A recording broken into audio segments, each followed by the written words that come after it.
It's time for the CyberSecurity News Byte with Jim Guckin. CyberSecurity News Byte, episode number 51, for March 27th, 2023. Instagram scam uses fake SHEIN gift cards as a lure. Linus tech tips hacked. Another one bites the dust. And fake IRS tax email delivers Emotet malware.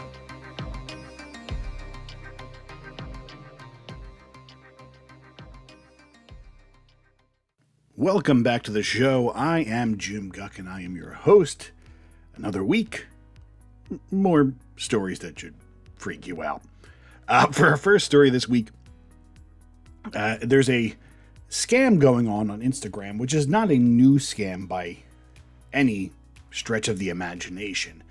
In fact, it's based off a tried and true method, but has been seen recently by a vast researchers, and pretty much what they're doing is they're targeting Instagram users from various countries, and they're trying to hook them into the scam. So how this scam works is you get a comment from a random account on one of your posts. It congratulates the victim. It says, "Hey, you're one of those lucky 2023 lucky ones selected to receive a SHEIN gift card." Now, you may think you know where this is going, but it does have kind of a veer off at the end, but makes plenty of sense. So it says, "Hey, check out my profile," and there's a link in there. If you follow the link, you get to get a shot at a gift card. And then they tag a whole bunch of other people in the post to kind of get them to, join you in this, scam. So the scammer's Instagram account has on its profile page a link for a gift card. Now, here's where it gets tricky. You click the link and it gives you 3 questions and a timer. Mostly stuff like, hey, how do you think about the quality of SHEIN?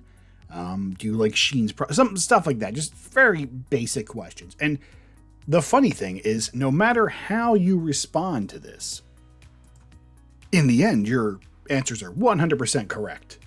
Do you enjoy the SHEIN line? No. All right. Well, that's a correct answer in the books of the scammers, honestly, because your answer doesn't really matter. Now, the funny thing is it does build in that fake sense of confidence in the scam by checking your answers. And then this is where I like it. They've gone and they thought kind of outside the box here. After all your questions are marked correctly, it takes you to 9, like a 3x3 grid of, little gift boxes that you can click. Now, here's where I think it is 100% amazing. So the first one you click will always be a failure. It's not even like it's there and you could accidentally guess right. The first one, no matter what you pick, no matter what you do, will always come back as wrong. But it gives you a second chance. And that second one is always going to be the winner. Now, of course, this company can't just give you the gift card. You need to pay just a small bit of money to have the gift card sent to you, which should be the red flag that checks off. But in case it doesn't check off, and you might want to think that the scam is just getting the money, and that's not the case. Because you're taken to a page and you enter all your information, and it asks for your credit card details to make the small payment.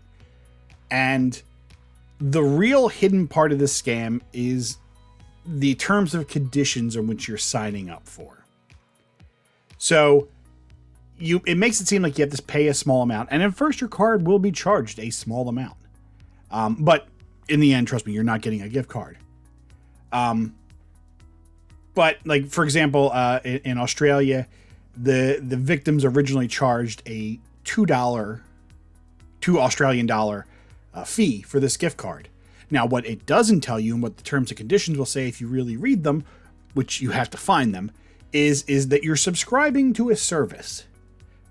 What that service is and what it does is really immaterial because you end up paying that regardless.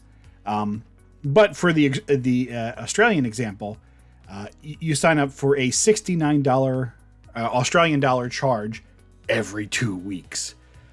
And they keep charging you that. There was one in France where they were charged €2, and then every 2 weeks, a €33 charge. For some countries, the money that's charged won't even be disclosed if you find the terms and conditions. And all of this leads to the same thing in the end, which is you're not getting that gift card. They promise you a couple $100s, but you're not getting a single cent of that. And that is what you need to be paying attention to. Because you may think, kind of looking at this and go, I know where the scam is going. They're just trying to get a couple bucks out of me or hand over pertinent information. And that's not really the case. Here it is to sign you up for a subscription service that I'm sure, is going to be hard to get out of unless you try to, cancel your card or something along those lines and try to get out of it. So why seems like a kind of typical scam. I've seen these in the past where they sign you up and then you can't get off of the subscription service easily. So just beware if you're on Instagram and someone tags you and you might be one of the lucky 2023 winners, maybe think just, a couple of seconds to think, is this real? And look, you may be able to get one. I wouldn't click the link, but if you do click the link, be cautious on putting any personal information in there. And as I said, I wouldn't click the link because you could get malware or other things along those lines. But in this scam, that's not the goal of it. The goal is to get your credit card payment authorized over and over again. So be careful. Don't click links from people you're not suspecting. But if you are, definitely make sure you're looking in all the terms and conditions and paying attention to what people are. I mean, maybe you're that lucky, but statistically, you're probably not that lucky to get a gift card like that. And the gift card or the tokens in video games, like this stuff has been going around for years. And even the idea of using a video game to be like, oh, well, you sign up for this and we give you X amount of coins every month. And then you find out you're being charged, an outrageous fee over and over again. These are all scams that have been going around. This is nothing new, but right now, according to Avast, it is currently going on Instagram. So if your company has an Instagram, if you personally have an Instagram, please be cautious of this because you don't want to end up with those charges on your account and then having to try to fight to get rid of them. For our second story this week, it's kind of a harder one for the community because if you work in tech, and you don't even have to be a fan of it, but there's a popular Canadian YouTuber called Linus, and he kind of runs Linus Tech Tips, or he runs Tech Linked or Tech Quickie. Those are his three major YouTube channels. And he's known for creating and hosting YouTube channels, and has a combined subscriber base of over 26 million. So very popular techie when it comes to the YouTube space. And the reason I say is because I've watched some of his videos. He's good. He's good at what he does. But he's not someone I watch on a regular basis, but I'm very familiar because his videos come up on my YouTube playlist every so often. And on TikTok, I've seen his stuff. He's really great at what he does.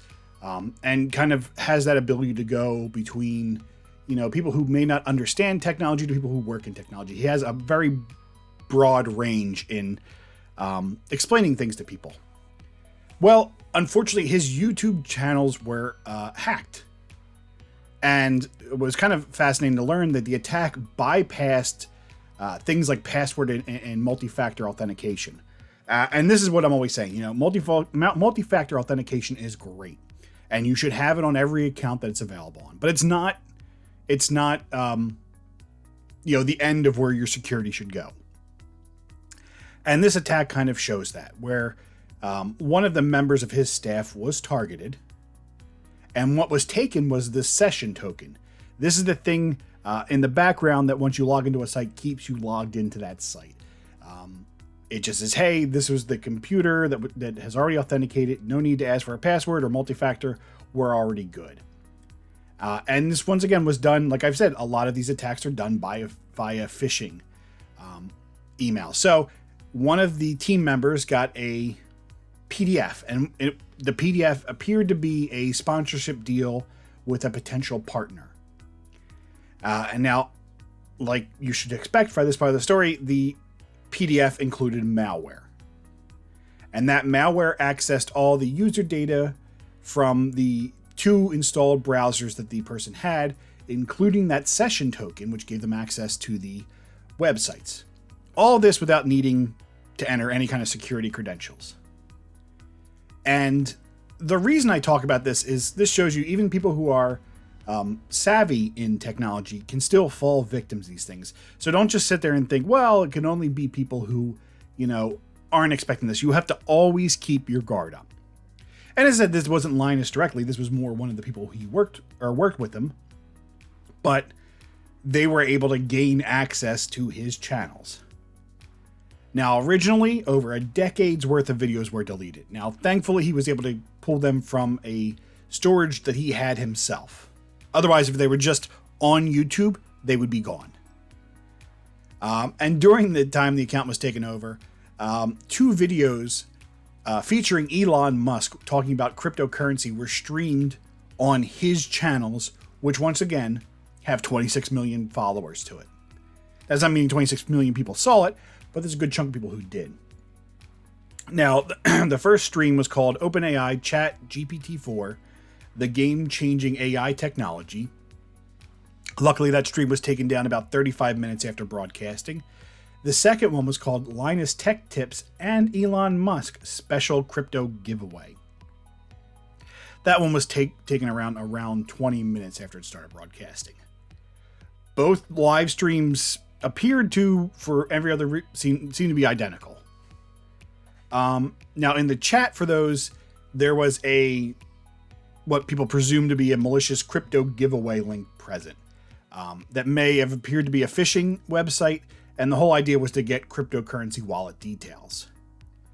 And the dangerous part about here is not the stuff that Linus did, or Linus Tech Tips did. This is more a double warning, because there is a trust that some people have with their YouTube celebrities or influencers where, well, if they're saying something, that must be true. Now, the OpenAI ChatGPT-4 may not have been something that would have gotten people, but the Linus Tech Tips and Elon Musk Special Crypto Giveaway, which end up being Elon Musk talking with the previous owners, I think the previous CEO of Twitter, could have, made people fall for it.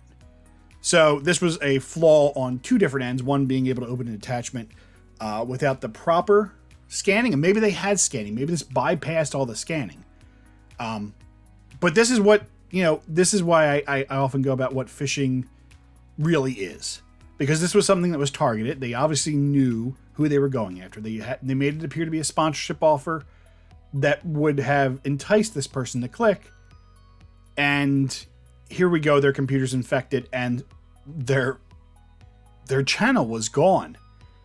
Now, there was a fight kind of back and forth through that day between YouTube and the hackers getting back in. Eventually, everything was able to be restored. But it's something that we all have to be aware of, because it's not just a one-sided thing. If you see one of your people who you follow or or an influencer you like, be cautious if you see something that just may seem a little out of the ordinary for them. In this case, if you were a Linus Tech Tips follower, or you liked him and you saw this stuff, you might have been kind of led to believe this was the way it was. Now, if you looked at the site and seen all the videos gone, it might have been a little red flag.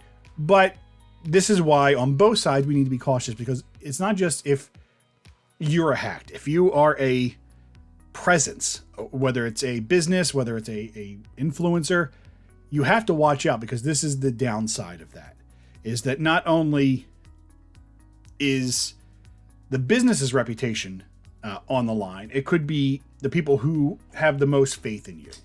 So just be cautious when this stuff comes around, and make sure you're definitely doing your due diligence before just clicking a link that a influencer is sending you. as I said, in this case, it was spammed around. It probably, anyone who probably followed him might have been a little suspicious about what was going on. But some of these are not so easily tracked, because it could be something where, look, they may not have taken down all the data. They may have left all the videos up and then, maybe made something that looked like it, or started posting in his chat where it had been harder to find in some of his comments. Or like we talked about in the last segment, the SHEIN stuff. It could be like, hey, I'm Linus. Here's my verified YouTube account. Why don't you click this link? You're a lucky winner. Stuff like that. And that's where, everyone has to be on the, kind of the edge before they click stuff. You have to really look and really do your due diligence, because, even the best of us can have a bad day. For our third story this week, it's about breached forums. They have been taken down, which, if you don't know, is a dark web website that sold breached data. Now, before we get into the who, what, where, and how, let's just give a little bit of history, because I want the history to be a context for what we can expect going forward. So, as I mentioned, it's a dark web website. It came up on March 16th of 2022. And what it was a replacement for a previous forum called Raid Forums. That was taken down about a month prior. And the first post on it was just simply welcome.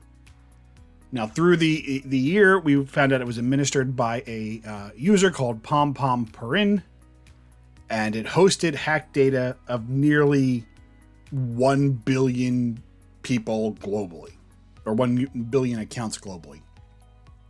And this is according to the FBI. Now, some of the notable things that was found on this website, that was sold on this website was like the 7 million Robinhood customers, 23 terabytes of the Shanghai National Police data, 60,000 records, and this is the one you're going to know it from because it was more recent, 60,000 records from the DC HealthLink Insurance Exchange. This is the one that Congress and their families have, which is probably why it eventually, bit the dust. But like most of those who you may not be aware of the dark web, you have to kind of be cautious when you are going to one of these sites who is selling data. Because you don't know who's doing it. You don't know anything. The dark web is really about setting a level of trust. So when breached forums originally came up, there was a lot of skepticism around it from the underground cybercrime people. But the website persisted and eventually became the largest English-speaking data broker anywhere across the deeper dark webs. Well, that was until recently, because the FBI has arrested a 20-year-old named Connor Fitzpatrick, who has admitted to being PomPomPerin. He admitted to owning the website, claimed to earn $1,000 a day selling information. He is from the United States, from Peekskill, New York. So far, though, he's accused of only just one crime: conspiracy to commit access device fraud. He appeared in federal court in New York on March 16th and was released on a $300,000 bond, which is only a month's worth of work for him. And he goes, this is why I always say that the cybercrime market really is the place to, where people make the money. Your defensive networks, your cybersecurity research, these are things that make money, but they're not as lucrative as, the underground. But there's also the fact that I am not going to get arrested, and the people who, bring in this kind of money do get arrested. Now, if Connor Fitzpatrick is convicted, he faces a maximum penalty of 5 years in prison, and we'll have to see if that takes place. Now, the FBI and the U.S. Department of Health and Human Services Office of the Inspector General conducted a operation and pretty much have brought the website down. So the website will kind of do what it did when it took over from Raid Forums. So what does this look like right now? So if you're in the underground, as I mentioned, there has to be a certain level of trust in that you have the data you say you have. It's as important as you say you have. If I pay you, I'm going to get my stuff back. So there's a trust that has to be built and a reputation that you have to have. Now, a lot of people have it on that website. The website's gone. There's going to be a lot of mistrust in the underground right now, where people have to go to a new website, which will either be built by people who help ran breached forums, or maybe a new person's going to come in. There's already some Telegram channels that have popped up that are just kind of being utilized in the meantime. Who knows where the chips are going to fall on what the news source everyone's going to look to sell this information. It's not going away. It's just we're going to have chaos for a bit in the underground trying to sell this stuff. Now, you may think, well, that's all great news. If someone has my data, it's harder for them to sell, blah, blah, blah, blah. And there's still the people who have ransomware. There's still the people who are going to threat to leak it. There are leak sites that still exist on the dark web. There are, there's still levels that crime is still going to go on and people are still going to get paid. The problem is where they find and then building that reputation back up. But the thing that concerns me mostly for this is that, yes, the hackers don't know where to go, but researchers, the security researchers who I talk about every week on this show for 51 shows so far, they're the ones who track this using that site. They kind of do a cross-reference between a whole bunch of different sites and the names these hackers are using or these groups are using, and they have to find the new site and move to it. So in the next couple of weeks, intelligence may not be as good as it used to be. Now, I'm not saying this shouldn't have happened. The FBI didn't need to take it down. They did. And sometimes, they don't even take it down. They co-opt the website. So maybe hackers feel a little better about they didn't co-opt the website and started knocking them down. But things are going to get a little rough on the underground for a while. It may hurt some of these hackers financially because there's that level of trust. If I don't know who you are, you could pop up a new site and use that group's name. You could say, hey, look, I'm Bibbly Bob or whatever your hacker name is. And, if I can get to that website and register it first, well, then I get your reputation. And as I said, they may not be necessarily as trusting at this point. So, the hackers and criminals are going to be a little off-put for the next couple weeks until they solidify around a new source. It's going to take researchers times to re-engage into those sources and find out where they are. And then, the information will be good again. But as I said, it's only going to be a couple months at most. I expect a month for something to come up. But in a couple months at most, where these hackers are going to have to reestablish themselves to be able to make good money off this. Maybe that slows down cybercrime a little bit. I wouldn't be too hopeful on it, but maybe. But I just wanted to share the news. Like, this big site that had so much stuff on it was taken down. That information, why it's probably already sold, is no longer available online, and people will have to find a new place to post some of that stuff. And as I said, the trust will have to be rebuilt back up for everyone. The researchers who are pretending to be bad guys and the bad guys themselves. So a little win, but as I said, I'm just a pessimist when it comes to this stuff, and it's only going to be a matter of time before, something else pops up and we have to deal with whatever the new thing is. For our final story this week is one that is just appropriately timed because it's the way, it kind of works in the ebbs and flows of malware and phishing. And this has to do with IRS tax schemes. And we should all kind of be aware this is what happens during tax time, but especially now that we're getting close to the end of tax time, where these will start to really pick up to kind of get you to make a mistake. So Byte's director of threat intelligence, Jerome Segura, had noticed this new scam going out. And I want to make you aware because it's not your typical phishing scam like you see with a lot of these. So the email pretends to be a W-9, which is an IRS tax form which requests you to identify yourself. So you fill out your name, address, tax identification number, your social security number, stuff like that. And this email is being used to lure people to download the Emotet malware, which, as we've talked about many times on the show, is a very nasty malware to have. Now, the email that Malware Bytes has seen has a subject line of IRS tax forms W-9 and appears to come from the IRS Online Center. The email contains an attachment. So if you see those three things, automatically put a red flag up in your area. But the email body is very not detailed. It just says, let me know if you would like a hard copy mailed as well, respectfully spelled wrong. And it comes from, it's signed by Barbara LaCosta, who's the inspector, Department of Treasury. That's all just to kind of sucker you in. But once again, it's a very plain looking email. It doesn't look like anything that would be officially sent. Attached is a W-9 forms.zip. This should be your number one red flag that something's going on, because they could just PDF it to you. Why would you put it in a zip file? The zip itself is 709 kilobytes in size. And if you open the zip, you find that it contains a document called W-9 forms.doc. And it's 548 megabytes in size. And I will say, an unspoken rule is that anything over 500 megabytes for one of these files might indicate Emotet being hidden in there.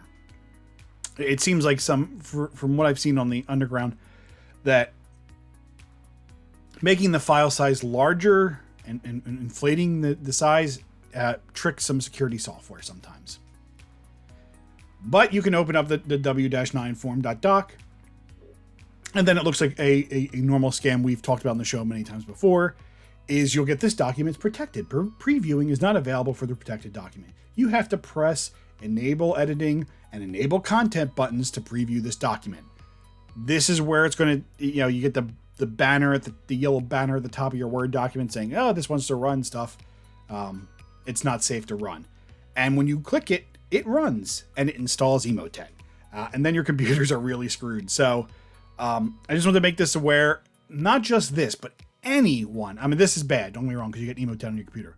But be careful about IRS scams this time of year. If you get an email and check the email address it's coming from, see if it makes sense. If there's misspellings, like this one has a misspelling in it. And if you're totally unsure, call the IRS directly. No one wants to do that. I know that, but it'll make sure you're secure. But you're going to see a lot of them. You're going to see a lot of phishing. You're going to see a lot of attachments that have malware. And it's just because we're getting close to tax filing season. And hackers know that you may be waiting to the last minute. You're more likely to click anything at the end. So please make sure you spend extra diligence at this time of year to make sure that you don't fall for these IRS scams, and either give the criminals information they can use to file taxes on your behalf and then steal your money, or that you get malware on your computer and then you can't get rid of it. So just like everything else in this show, be very careful of what you do. All right, everyone, thanks so much for listening to the show. You can find more information, including the show notes for the show, on our website, cybersecurity.newsbyte.com. That's cybersecurity.newsbyte.com. If you want more information about me, you can find me at jimguckin.com. That's my website. And you can always send me an email, me@jimguckin.com. Thanks so much for listening. Don't forget to be safe online, and we'll talk again next week. You've been listening to the Cybersecurity News Byte with Jim Guckin. Learn more about our show at cybersecurity.newsbyte.com.